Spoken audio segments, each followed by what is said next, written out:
Hello and welcome to the sixth episode of the French Defense Speedrun series. In this episode, we're playing against players in the rating range of 1100 to 1200 in the rapid rating pool on chess.com.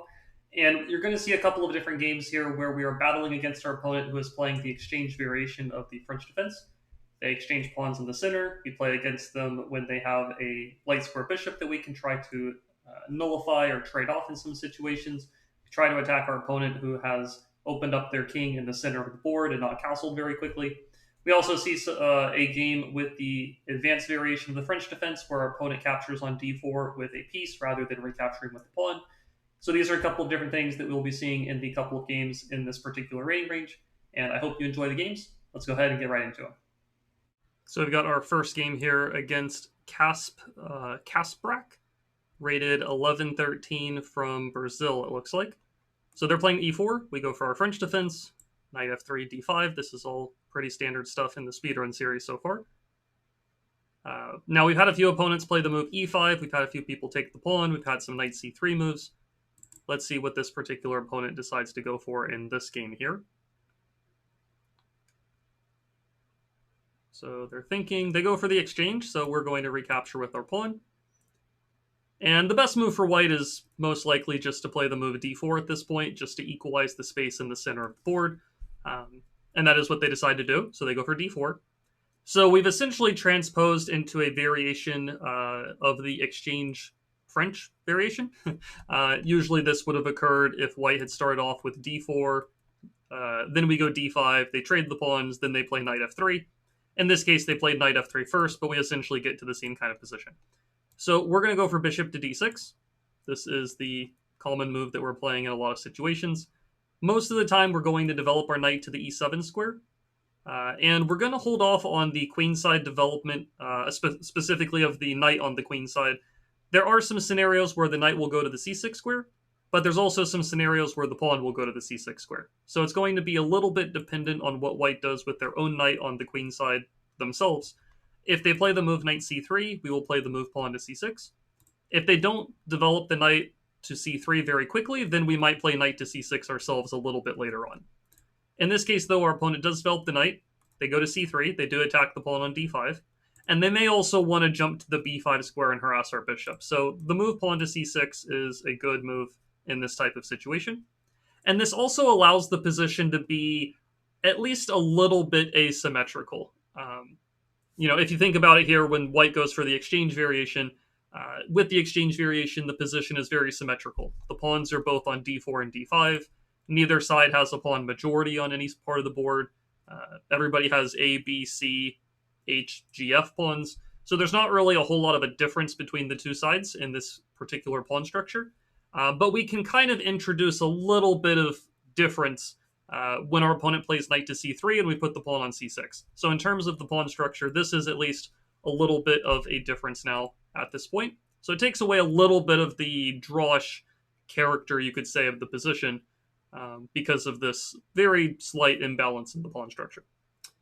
Okay, that being said, so white decides to develop their bishop to the e2 square. A much more common location for the bishop to go to is the d3 square. And if white had played bishop to d3, we would have played knight to e7, followed by bishop f5, looking to trade off our light square bishop for our opponent's light square bishop. In this case, though, they put the bishop on e2 right away. They don't go to d3. And so, for that reason, we could play bishop f5 at this point. It is definitely an option to consider, especially because white did not put the bishop on d3 to stop us from playing bishop f5.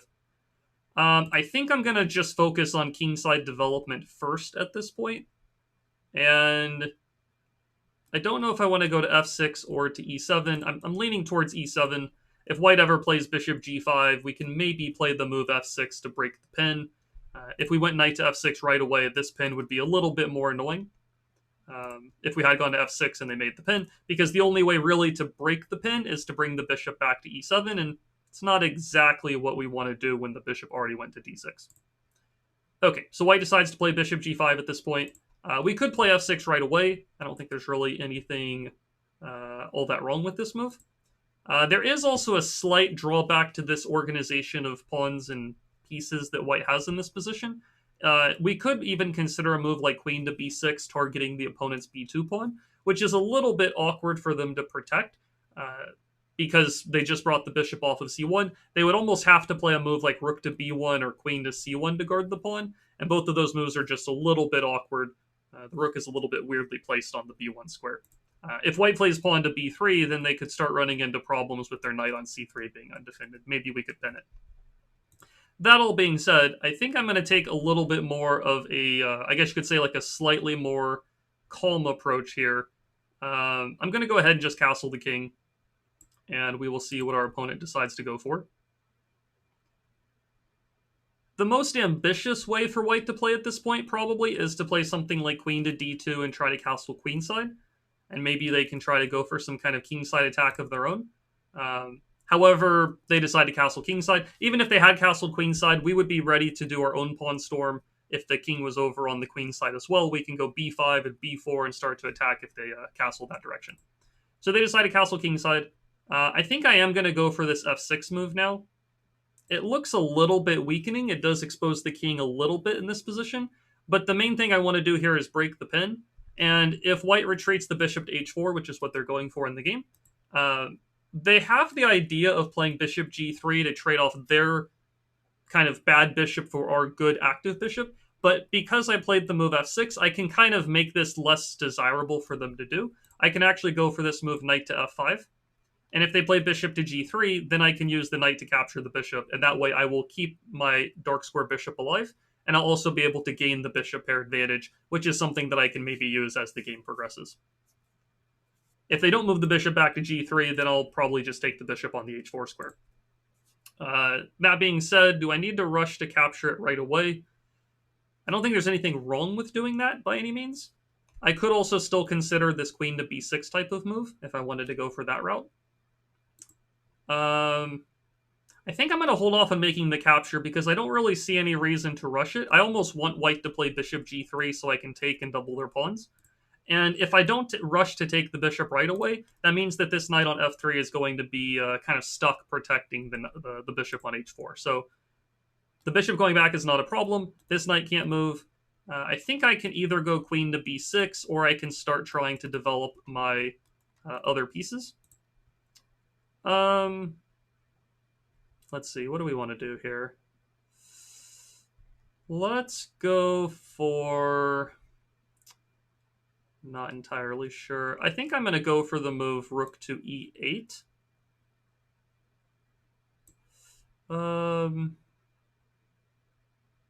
Let's see. Now the more that I'm thinking about it, I think I'm going to go for a little bit of an aggressive option. So I am going to go for this capture. He's going to take back. I'm even considering a move like g5, which could be very interesting. I could also simply go queen to c7, attacking the pawn on h2, just to see what white does about that. Rook to e8 also looks absolutely fine to go for. The one thing I have to be a little bit careful about in this type of position is the fact that because I've played the move f6, my light squares on the king side are a little bit weaker because I have two pawns on the dark squares in this kind of situation. I think I'm going to... Let's see here. I was considering playing actually g5, kick the knight, and then develop the bishop. I think I'm going to start with... You know what? Let's go for it. I'm actually going to go for this g5 move. It looks a bit risky, but I like the idea of kicking the knight back to the f3 square, which is pretty much where it has to go at this point. And even though I am weakening my king side a fair amount by playing g5, it's not all that easy for white to take advantage of.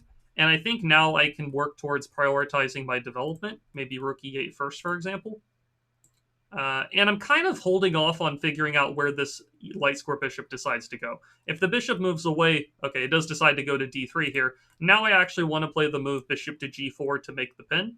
And this is slightly awkward for white to deal with because, you know, the pin is just a little bit annoying. I didn't really want to go... I mean, I guess I could have gone to the e6 square. That would have also been totally fine to go to, and then develop the knight. This pin is another idea. If he plays h3, maybe I'll go back to e6 in that situation. Right now, I am threatening to potentially capture the rook, force the queen to recapture, then take the knight. And because white would have to take with the pawn, and then the king would be a bit exposed because of that. So that's an idea I might consider. He decides to play h3. I don't want to go to h5.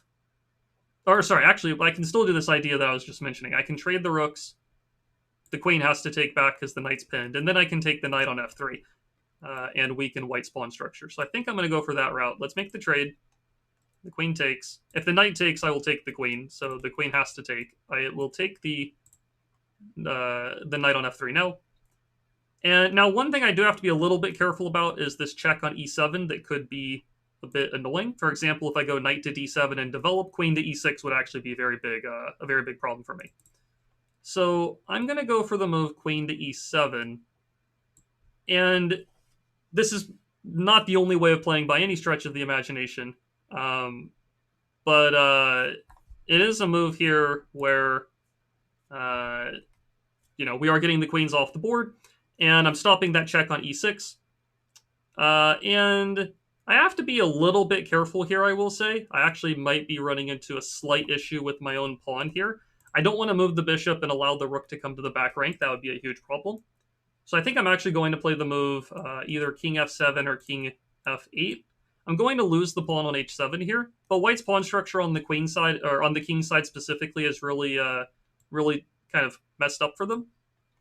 And so with that being said, I'm going to work towards developing the rest of my pieces. I don't know if I want to go to d7 or to a6. I think I'm going to go knight a6.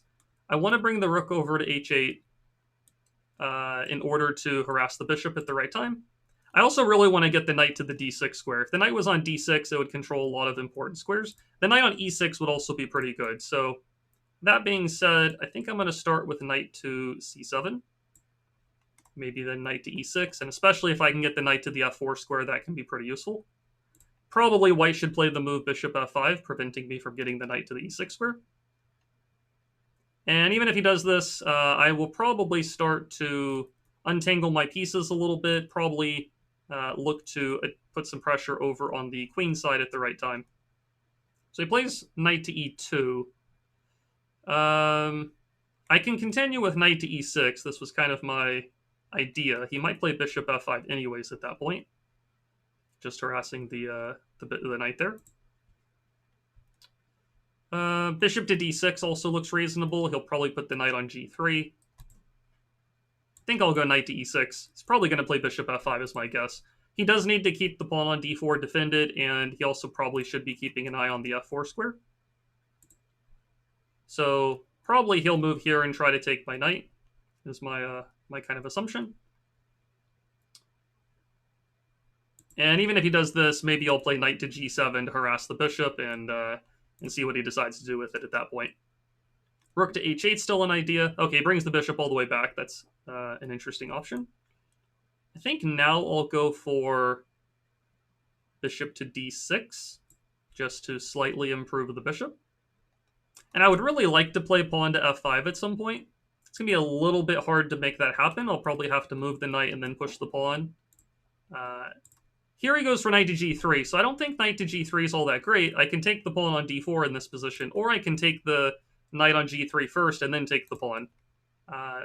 Knight to f4 check is also a possibility, followed by taking the bishop on d3. Lots of moves look pretty good.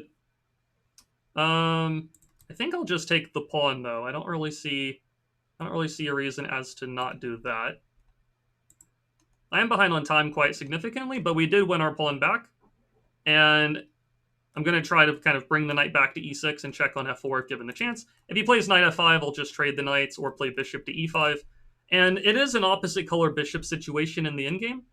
However, I have the better pawn structure at this point, and so I probably am the one that has the chances to win the game essentially at this point. Knight f4 check, for example, is a pretty big threat. He does move the bishop. Let's go for knight f4 check anyways, and then I'll put the bishop on the e5 square, and that'll kind of block off the e-file that white has control of at this point. And then probably the game plan in the long run is to move the pieces over towards, or start pushing the pawns over on the queen side part of the board. Here, though, at the moment, I am attacking the pawn on h3, which doesn't really have a great way to be protected. I'm going to play knight takes h3. Oops, sorry, knight takes h3. Probably I'll throw in the move bishop e5 first, just to block off the e-file. And that being the case, I think we're going to win this pawn. Maybe knight back to e2 is a reasonable move from our opponent, but then I guess I would just take the pawn and be up the material there.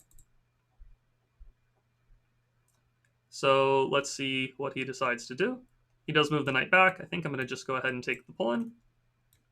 Makes all the trades. He's probably going to put the knight in the center, and then I'll play the move bishop to e5, or probably trade the check and trade the rooks. I'm also threatening to take the pawn on f3. So we're going to check. We're going to trade the rooks.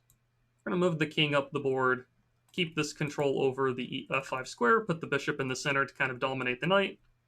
And the game plan is probably just to push the pawns. I can try to play g5 pretty soon. Let's do this. Or g4, I guess. And now I can play king f3, attack the f2 pawn. Pretty hard for white to defend this endgame here. I'm just going to walk over and pick up the f2 pawn. And then we'll push the f pawn up the board. Not much to do here for our opponent, unfortunately. We move the king, push the pawn, make the queen. We're going to just take all of the pawns in this position. Let's take all of those. And then we will just push here, push, move to the back rank. I can just move the king closer at this point. And it's a little bit of a close game in terms of time, but we do get the win in this situation here.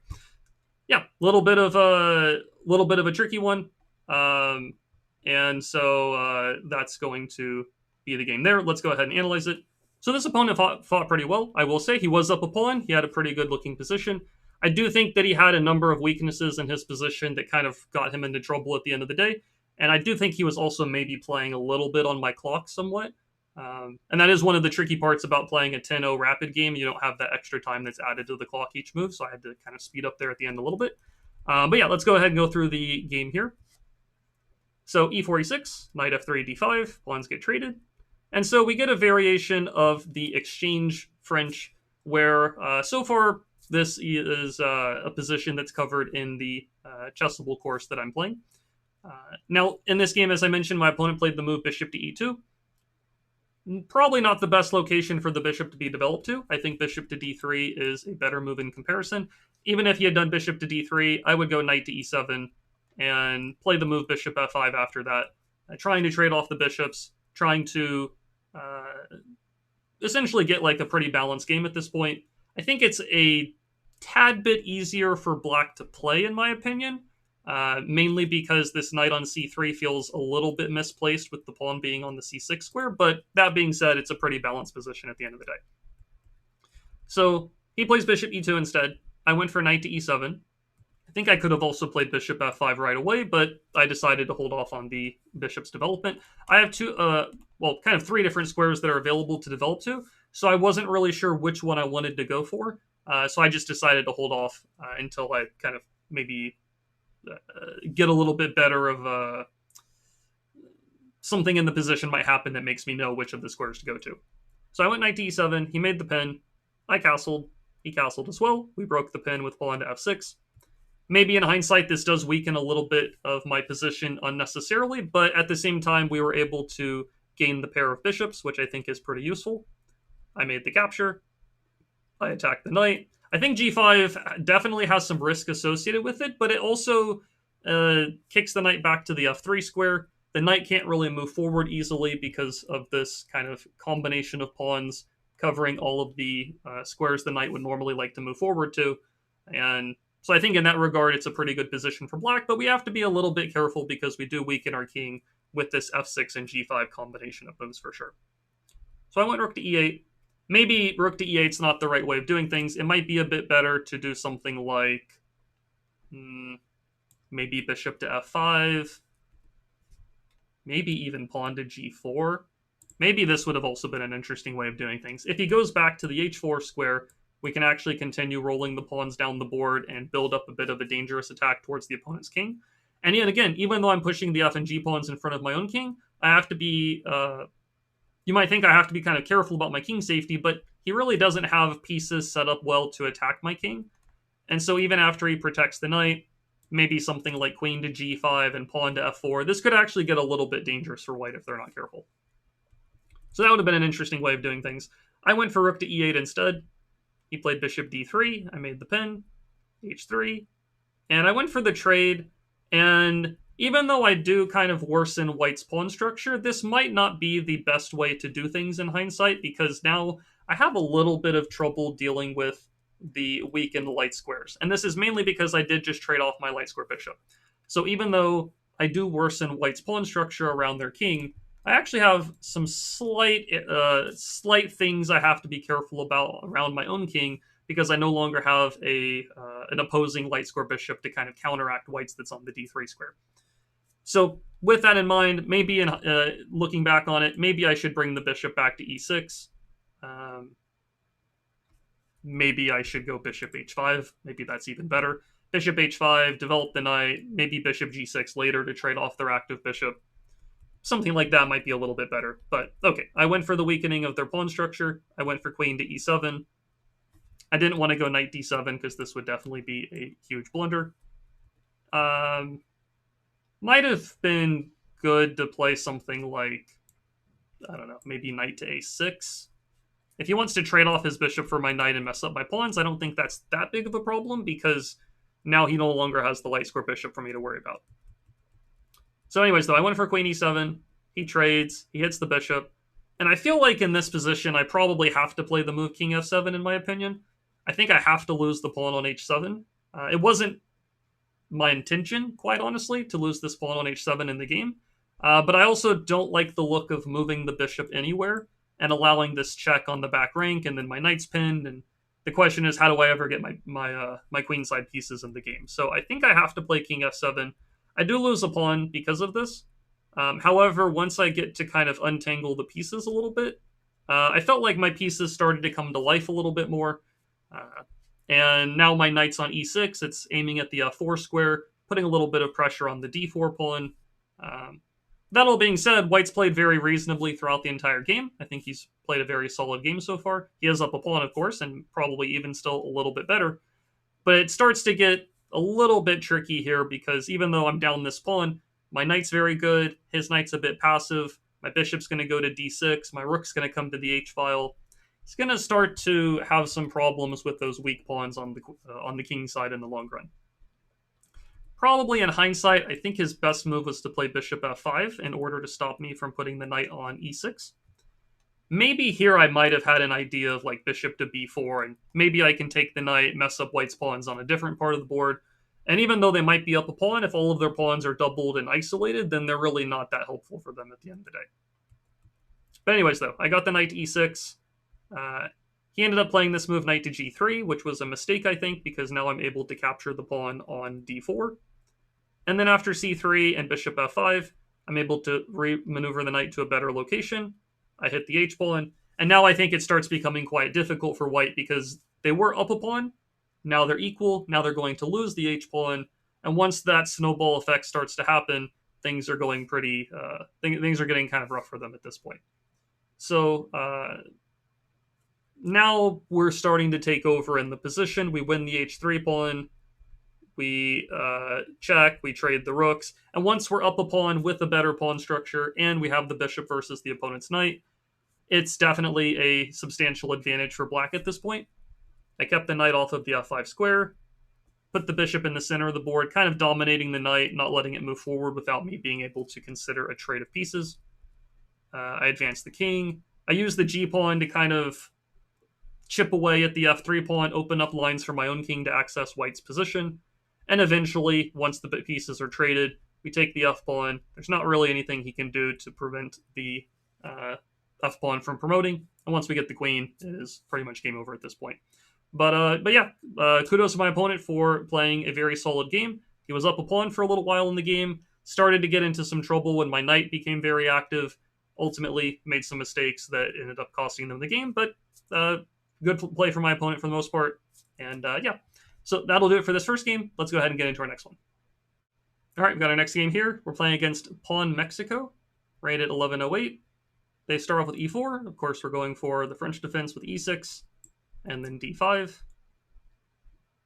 And our opponent goes for sorry, not e5. They go for e5. We are going to go for the move c5. We've seen this exact position in a number of games in the speedrun series so far. We are taking on d4, playing the move knight to c6. I don't necessarily want to repeat the exact same things I'm saying in all of the other episodes that feature this exact same position. I would probably just say, if you're wanting a little bit more in-depth explanation as to what's going on with this kind of opening variation, I might actually reference you to one of the other speedrun videos. I'll probably link it. It'll be in the playlist for this speedrun series, and you can find it in probably I'll link it somewhere on the video here, something like that. But our opponent trades on c6, we take back. We've had this exact same position a number of times, or at least something very, very similar to this a couple of times throughout the speedrun series here. Our opponent goes for the move bishop to f4. They do develop and protect the pawn on e5. However, one of the problems of the bishop developing off of the c1 square very early in the game is that white now has less protection, or pretty much zero protection, on this b2 pawn. So we can actually play moves like rook to b8 and queen to b6 to start targeting the queenside pawn. And it's a little bit awkward for white to protect this. So I'm going to start with rook to b8. I'm going to assume white's going to play the move pawn to b3.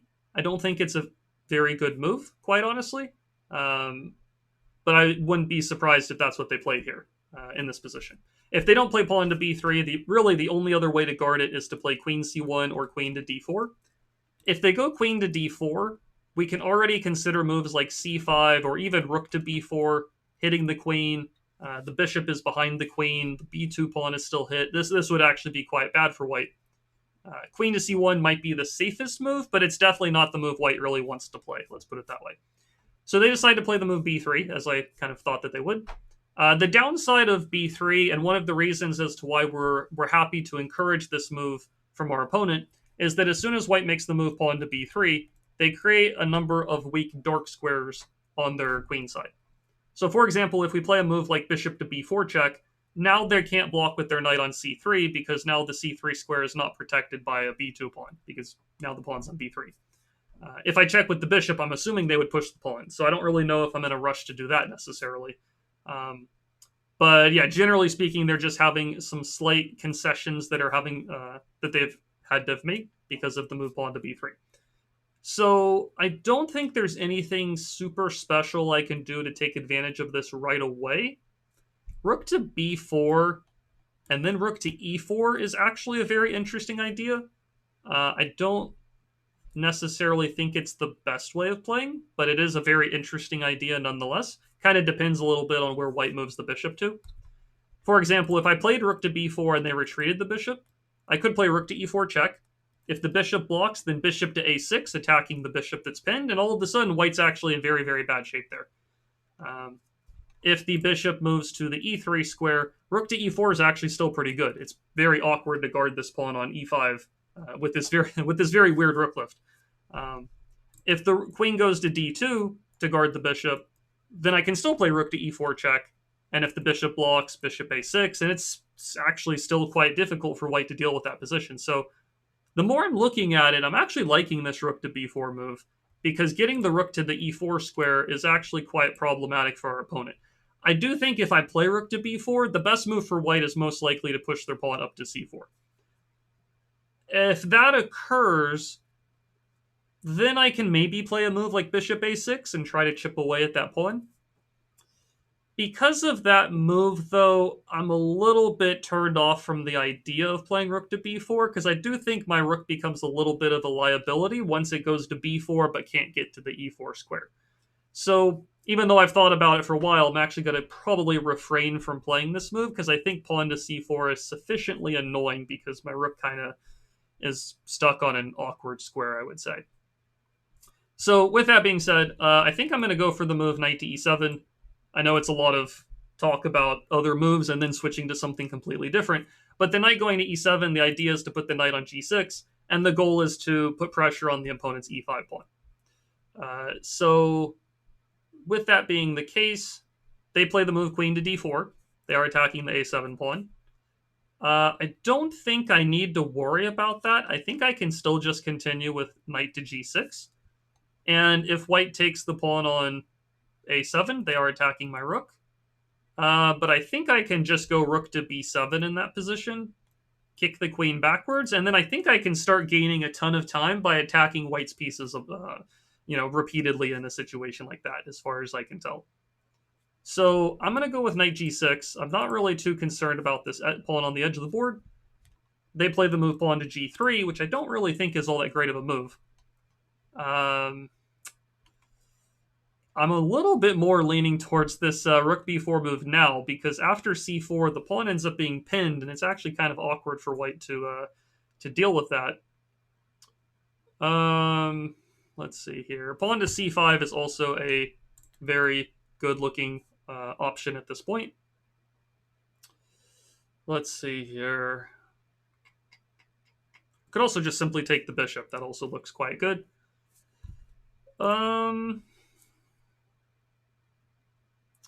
Quite honestly, I'm not 100% sure what I'm going to do. I think I am going to go for this rook b4 move.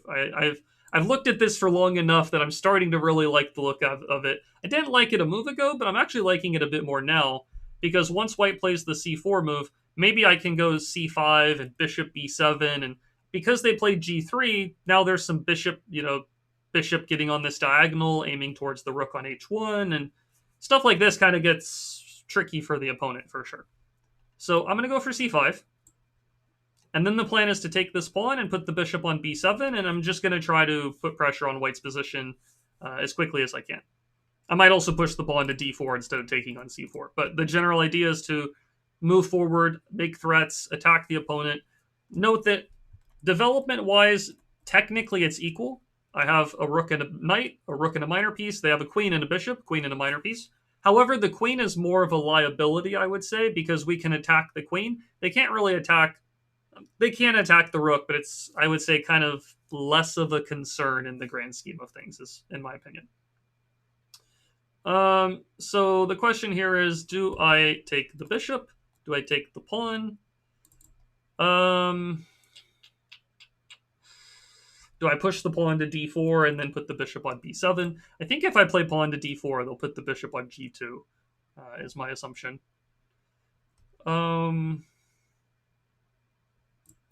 I could go bishop b7, but then they go bishop g2, and then this pawn is actually pinned. Even in that situation, though, I guess it's not really pinned because my rook does guard the bishop. So...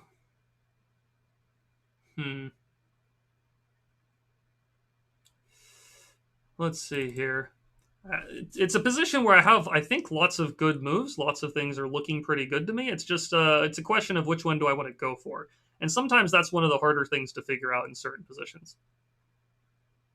Let's see.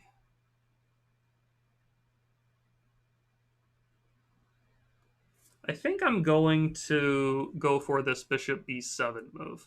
The nice thing about my rook on b4 is that even though it is on this awkward square and it could potentially be attacked, because white has played the move c4 already, they actually can't play the move a3 to hit the rook because I can take the pawn on b3. So it's actually not that easy to hit this rook. And right now I'm lining up towards the rook on h1. I assume they'll play bishop to g2 is my assumption. But they play knight to c3, and I think knight to c3 is actually just a very big blunder at this point. Because now I can move the pawn off of the d5 square, whether I take on c4 or push up to d4. When this pawn is off of d5, then my bishop on b7 will be eyeing the rook on h1, and there's really not a great way for white to deal with multiple threats at this point. So I think we're going for d4, and now we're attacking the knight, we're attacking the rook, and if the knight tries to go to the e4 square to block that, I can just take the knight. So, simply put, I don't really see a way for white to deal with both of these threats at the same time. And I think that they're just going to be losing material in this position. So they move the rook. Okay, they save the rook, but the knight is not safe. I can take the knight on c3.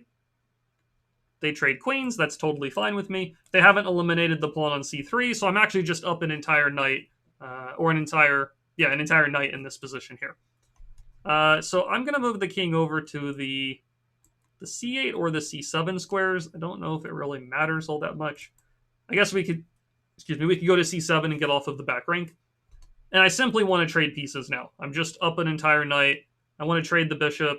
Maybe I'll develop first. I'm not really in a rush to take this. not that great of a piece. It's not really doing a whole lot that I'm bothered by. I can also potentially start pushing the c-pawn at the right time, so white's also got to watch out for that. I think I'm going to take the bishop and then play this move g6. That way there's no pawn on g7 for my opponent to target. And my bishop can actually come out to the h6 square to target this weak doubled pawn on the f4 square. So I'm going to most likely lose this pawn. Not really a whole lot I can do to stop that, I think. I could play c2 and then bishop e4. Maybe I will do that, actually. Let's play c2, hold on to the pawn, play bishop e4 to protect the pawn, and then if he wants to play bishop d3, I'm happy to trade pieces. If he plays pawn to f3, I'll move the bishop back to f5. So he plays bishop d3. I will trade. Now I'm going to play bishop h6 to attack this f4 pawn. Probably should play rook f3 to guard it. But even if he does that, I'll put the rook on the open file, and I'll probably start using my a pawn as a little bit of a pickaxe, so to speak, to break apart white's pawn chain on the queen side. I think I might as well. I think I'll activate the rook first. Let's do this. Move the rook up to d4, attack the f4 pawn. I think, simply put, white has no good way to defend against that threat. And yeah, we're just going to be ahead of bishop and a pawn. I guess right now we're down a pawn. So we're going to take the pawn. We're going to be ahead of full bishop. I don't want to take the pawn on b3 this time because the rook is protecting the pawn. So I will retreat. And then I will take the f4 pawn pretty soon. And yeah, not really a whole lot white can do to stop that. I can also take with the bishop. I don't know if it really makes a huge difference which one I use. I don't want to take with the bishop now because he would trade the rooks and then win my bishop. But I think I can just take the pawn. Yeah, we'll just take the pawn. I'm obviously threatening to take his rook. If he trades rooks, that's good for me. If he avoids the trade, I also have this move rook to e4 check, opening up the bishop, the diagonal of this bishop to attack the rook that's on the d2 square. So there's really not a great way for white to avoid a trade of pieces. And if we trade the rooks, you know, we're just ahead of full bishop with a very good position. So rook is hit, pawn's hit, other pawn's hit, can't protect everything simultaneously. I will take one of these three things next move, whichever one he leaves unprotected. So rook e2, I take b3. Rook d3, I take e5. And if he doesn't move the rook, of course, I'll take the rook. All right, so we'll see what option he goes for. So he guards the b pawn, but this does allow me to win the e pawn, so we'll take that. And then I think we'll just start to push our pawns up the board. I can move the king up, bring the bishop back, attack the pawn on h4. I think we'll just attack that pawn for now. Could have also given a check, would have also been very good. I can also play the move rook to d8 pretty much at any point and guarantee the trade of rooks. That might just be the simplest thing to do. I'll throw in this check real quick first. It's probably going to go back to g3. Now I'll go... I'm just going to go rook to d8. I'm just trying to trade pieces. The only way to avoid the trade is to put the rook on the f3 square. If they go to c3, they have to be careful about my bishop. And if they go to e3, then I push the pawn up to f4 and make the fork. So probably... Okay, they go to e3. Here I do get to push the pawn and make the fork. I take the rook. And yeah, I'm just had a ton of material. Let's go move the rook up here. We'll take this pawn. And then pawn to h5 is a checkmate threat on the next move here. And I believe that's going to be it. Okay, we get the win in this game. Let's go back and analyze it here. So our opponent goes for an advanced variation. And then they transpose into this version of the advanced variation of the French defense that's really not all that great. I believe it was the previous episode of the Speedrun series when we were in the rating range of, I think it was 1,000 to 1,100, where there was actually 3 different opponents in that same rating range where they all played something very, very similar to this. And I talked pretty extensively in that previous episode of the French Defense Speedrun series about how to punish these situations where the opponent is allowing us to trade off our C pawn for their central D4 pawn. So again, I'll probably link that somewhere here, and that would be something I would recommend you taking a look at if you want a little bit more in-depth explanation. But for the most part, the general idea is that if you're able to trade off the C5 pawn for the opponent's D4 pawn, and they're not able to recapture with the pawn, then it's usually a pretty good sign for us. So we do that here. Now the E5 pawn is a little bit less protected. Knight goes to C6, more pieces are traded. Now we're able to target the pawn on B2 because the bishop developed a little bit early. I think white's best move here is probably just to play bishop D3, castle, and kind of just play a position like that. We would probably go knight E7, knight G6. I think it's a slightly better position for black because we have 0 weaknesses and our opponent is a little bit less solid in the center. But overall, it's pretty balanced at the end of the day. They went for bishop F4 instead, though. We hit the B2 pawn. They do create some slight dark square weaknesses around their king, around their queen side, sorry. I developed the knight, hit the bishop. I really wasn't concerned about this pawn being captured. I think if they capture the pawn, I was planning on playing rook to B7. The queen has to move back somewhere to protect the bishop, maybe back to E3, for example. And then I think I can do something like, I'm not sure if D4 or rook B4, maybe rook B4. They have to play C4 to block off my rook, because not only was I threatening the bishop, but I was also threatening rook to E4.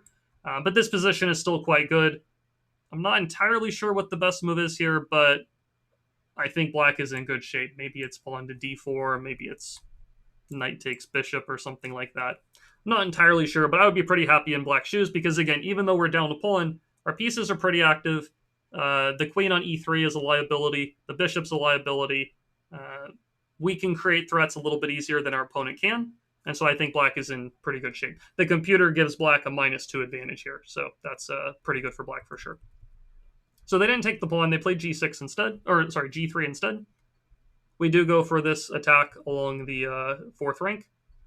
They play C4. We hit the queen. We line up towards the rook on H1. I think white's best move here is to play bishop G2. They really need to just block off this diagonal. And I think if they had done this, I think I was going to play either D4 or pawn takes C4. Probably we get a bunch of trades to occur. And then I think a position like this should be still a bit better for black, mainly because this F4 pawn is a liability in the long run. And I think that in black's shoes, we're in pretty good shape. So this didn't occur, though. They played knight C3. This was a big blunder. D4 attacks the knight, as well as the rook on H1. White lost the knight. And then from that point, it's pretty much just a mop-up job. We look to trade more pieces. We attack our opponent's pawn weaknesses.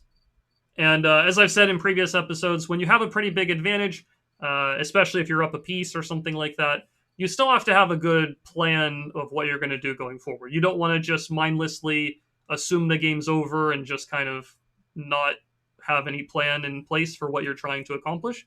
So notice here that even though I was up a piece, I was trying to attack weaknesses. I was going after the F4 pawn. I was trying to trade pieces, of course, but I was talking about hitting the F4 pawn, maybe playing A5 and A4 to open up the queen side. So there's different ways you can make good plans, rather than your plan simply being, oh, I'm just going to trade and win. You still have to have, other miniature plans along the way that are helpful as well. So eventually we won the pawn, won the other pawn. Eventually we were able to win the rook. And once we won the rook, it was pretty much game over there. So anyways, though, that's it for the second game here. Let's go ahead and get into our third one. All right, we've got our next game here, playing against Varmint87, rated 1141. They're playing E4, we're playing our French defense. They go for the move bishop to C4, which I think we've seen at least one time in one of the other episodes of the Speedrun series. The nice thing about this move from our perspective is that it walks right into our D5 move. Our opponent captures the pawn, we recapture. Our pawn on D5 is defended, so white is not able to take the pawn for free. And they retreat the bishop over to the B3 square. So we've essentially got well, if white plays the move d4 in the near future, we've essentially got a uh, an exchange variation of the French defense going on here. The main problem for white, though, is that their bishop is over on the b3 square, which is really not the best location for the bishop to be in these types of situations. Generally speaking, the main issue that white will run into is that the bishop is going to be staring into a well-defended d5 pawn in a lot of cases. So because the bishop is on b3, I'm leaning towards making the move pawn to c6 at the right time so that my d5 pawn is as well supported as possible. I'm not going to play it just yet. I'm going to focus a bit more on the kingside development to begin with. So I think we'll start off with making the move knight to f6 here. Normally in an exchange variation, I'm playing a setup with the bishop on d6 and the knight on e7. But usually we're going for that setup because the idea is to, once our knight is on e7, the idea would be to play the move bishop f5 and to trade off white's light square bishop. If their bishop is all the way on the b3 square, there's really no need for us to go for that particular setup. So they play the move d4. We do pretty much get a exchange variation. But again, the bishop on b3 is definitely misplaced, I would say. So I'm going to go for bishop d6. I still think this is probably just the most active location for the bishop. And what I really want to do is castle and give a check on the e-file as quickly as I can. So white plays the move c3. I'm going to go ahead and castle. No reason not to go ahead and go for that. I still have the pawn on d5 defended, so I'm not really worried about white ever taking that in this position. And the goal is just to play the move rook e8 check and to pose some problems for white with their king in the center. So they play the move knight f3. They are trying to castle next move. But the problem is, because we were able to castle before they were, and because they just simply haven't gotten their king out of the center of the board just yet, we're able to give the check in the center of the board with rook to e8. And white is forced to block with the bishop. Technically, they could have moved the king, but that would have also been like, we would have been pretty happy about that outcome as well. They wouldn't be able to castle anymore. So they go bishop to e3, and they're pretty much hoping that they get to castle next move. The problem for them, though, is that we're going to try to make this as difficult as possible for them to accomplish. So I can either play bishop f4 or knight to g4. Both of these moves are going to attack the bishop on e3 that's pinned. If I go for knight to g4, I do have to at least contend with white maybe taking the pawn on d5, which could be, at least something they get in return for their troubles. Whereas if I go for bishop to f4, white cannot take the pawn on d5. They're going to need to protect the bishop on e3 an additional time. And so I think we can get away with playing bishop to f4 in this position. There are some scenarios where white can actually castle, allow us to take on e3 a couple of times and win a pawn.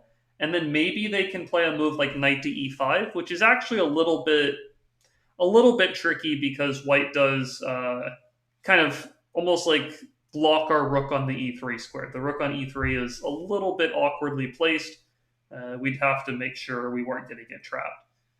So with that in mind, I'm actually leaning towards the knight g4 move a little bit more, even though it does potentially lose the d5 pawn. I'm also thinking for quite a while here. I could also just play a very safe and solid move like pawn to c6, which is absolutely, I think, fine in a position like this. I do have a feeling that knight g4 or bishop f4 are a bit more precise and dangerous. And the more I'm looking at it, actually, I'm going to go for the bishop f4 move. I'm realizing that there is an important detail. If white does castle, we can trade the bishops on e3, and then instead of taking with the rook on e3, so they do castle here, we can trade on e3, and instead of taking with the rook on e3, we can actually make this move knight to g4, which looks very problematic for our opponent. We want to take on e3, but instead of taking with the rook, we want to take with the knight in this case. And the knight would be a lot more powerful because it would be attacking both the queen and the rook on f1. And the knight on e3 would really just be a huge problem for our opponent to deal with. If we had taken with the rook instead, I was worried about the move knight to e5, and then the rook kind of gets a little bit trapped on our own half of, or on white's half of the board, which is a little bit awkward for us to deal with, I will say.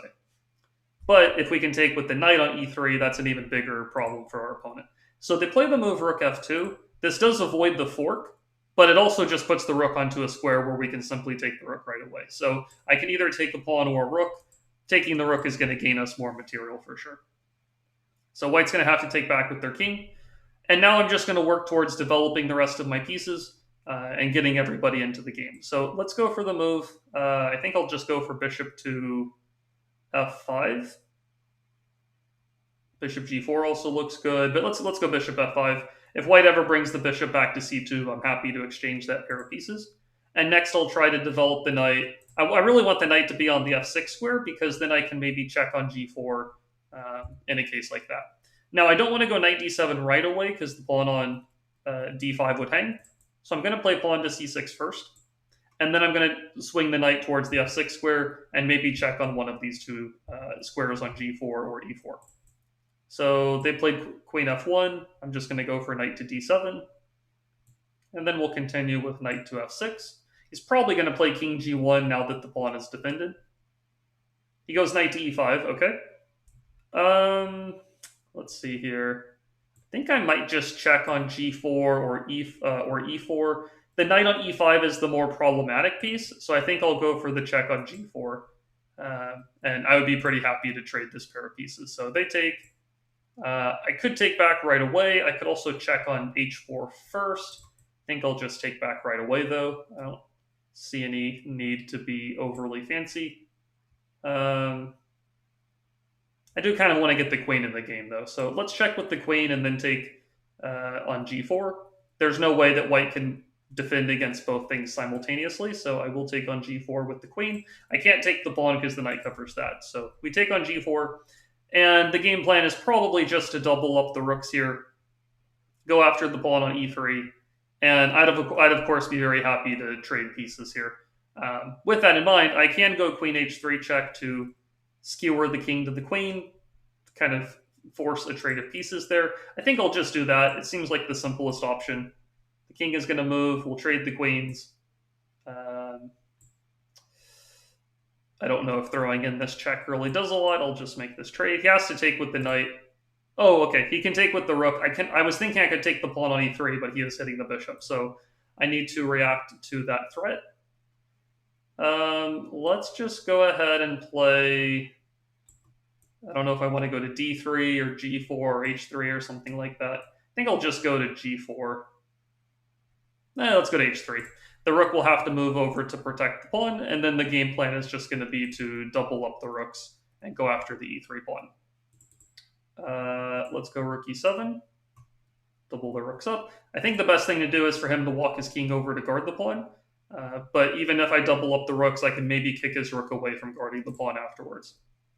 If I had played rook to g4 right away, he would have counterattacked my rook with my bishop with rook to f4. Even in that situation, pawn to h5 would have been good. So I can keep this bishop g4 move in my back pocket. And the goal is to attack and pile up on this weak e3 pawn. This is the big deficit or drawback to white's position. So they play knight f1. It does protect the pawn. However, this rook is now protecting two things simultaneously. I'm just going to go ahead and make a trade of pieces. And now the rook is no longer guarding the pawn, and I can just take the pawn. Then I can double up the rooks, look to exchange the final pair of rooks. I could check, but I'm just going to get the other rook in the game first. Let's go down to the second rank to guarantee a trade of rooks based on the pin. And yeah, we're up the exchange. We have a rook versus a bishop, and we're up a pawn at the same time. Big advantage. As we've talked about in other games in the Speedrun series, when you do have an extra pawn or some kind of material lead, you usually want to go ahead and push your pawns up the board, try to create a passed pawn, try to promote the pawn at some point. Here I took an additional pawn. I'm going to take another pawn. And then the game plan is going to be to just move the pawns up the board slowly but surely. Let's go for pawn to f6 first. Going to trade this pair of pawns. And then I can just start mobilizing the h and the g pawns. Bring the rook over. Probably I'll just put the rook on this square, cut the king off, and then just push the h-pawn up the board. That is the game plan I will go for. Probably move the king up here to support the rook, and then push the h-pawn. I don't want to push the h-pawn right now and lose the rook, of course. I'll move the king up to guard the rook, and then roll the h-pawn down the board here. White plays c4. I could take the pawn. I don't think there's anything wrong with that. They'll take back with a check. Move up the board. And again, just going to push the pawn. Lots of ways to win. I think I'm just going to choose this option here. I very much like trying to just push pawns, make a queen. I don't need to do anything fancy. I don't need to checkmate with the king and rook versus the king. I don't need to go and win all the other pawns in the position. I'm just going to keep it simple, push the pawn as far as I can. Just continue pushing. Push, put the rook here, promote, and white will have to give the bishop up for the pawn pretty soon. I'm also able to play a check here and then eliminate the bishop, which also looks to work out pretty well. So we can just check here and then get rid of the bishop. Once the bishop is gone, then the pawn can promote. And yeah, we're up an entire queen. Game is over at this point. Yep. So he does end up resigning. Let's go back and analyze the game. So our opponent starts off with e4. They play this move bishop to c4, which is definitely a possible move if black plays something like e5 on move 1. Bishop c4 is a good move. If black plays the Sicilian defense, bishop c4 is an okay move. But against the French defense and also against the Caro-Kann somewhat, these bishop c4 moves are usually not that good when they're going to be able to be kind of punched with the move d5 pretty quickly. So that's the case in the French. If your opponent plays bishop c4 on move number 2, you just play the move d5 you wanted to play anyways, and you're just happy about the position. So you have a space advantage, you kick the bishop back to a passive location, develop your pieces, and the big issue I think that white ran into in this position is I think their best move is going to be knight to e2. That way they do block the e-file from any checks that were available. If we pin the knight now, they castle. And I think black is still, I'd rather still be black in this position anyways, but white is, hanging in there. I think white's got a playable position for sure. Knight f3, I think, gets white into a bit of trouble in this situation because it's very difficult to block the check in a productive way. So they tried the move bishop e3. We went bishop f4, targeting the bishop. It might have also been possible to play knight to g4. I was a little bit turned off from this move, though, because I thought white would be able to take the pawn in the center. But in hindsight, it's probably still quite good to take the bishop, take with check. Something like this looks pretty good for sure. Maybe there's other moves that are available, maybe even a move like bishop f4, hit the bishop, take the pawn on e3 with the bishop instead, prevent white from castling. That also looks very strong for sure. So anyways, though, I decided to use the bishop first to attack, made the capture, brought the knight in, and there might be ways for white to defend here, but it's a little bit uncomfortable. The computer actually gives this as like an equal evaluation, but I think I would kind of say in a human game, I'm not actually 100% sure what the best response for white to play is here, because the knight ending up on the e3 square looks pretty problematic. Maybe they should play like rook e1, we take the pawn, and they bring the queen up to attack the knight, maybe something like this. But even in a position like this, I can bring the knight back, white trades, and here black is just up a pawn. The computer calls it equal, but I mean, I'm up a pawn. I don't really see a problem with a position like this at all. I guess white can develop their pieces pretty quickly, but anyways, though, this might have been a better way for our opponent to play instead. Rook f2 was a big mistake. We can simply capture the rook. And then from here, we're just trying to develop the rest of our pieces, making sure with the move c6 that the pawn on d5 is well supported, developing, trading pieces with this check, making an additional check, taking the knight. Taking the knight right away would have also been absolutely fine. Black is definitely still much better here too. But I checked with the queen, took with the queen, checked here, traded the queens. And again, as I've talked about in other episodes as well, when you have a big advantage, still very important that you're aware of the opponent's threats and their ideas. If you were to just say, oh, I can take a pawn on e3, well, then you would lose the bishop, and that's not very good. So we keep the bishop safe, pile up on the pawn, trade more pieces, pick up a pawn, trade the rooks, and once we're ahead a ton of pawns, we just start to push the pawns down the board.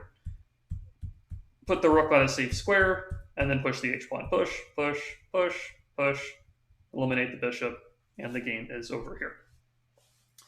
Okay, so that was it for our third game in the rating category of 1100 to 1200. Hopefully you enjoyed these 3 games. In the next episode in this speedrun series, we'll be playing against players in the rating range of 1200 to 1300. So I hope you'll enjoy that next video or that next episode as well. See you in the next one.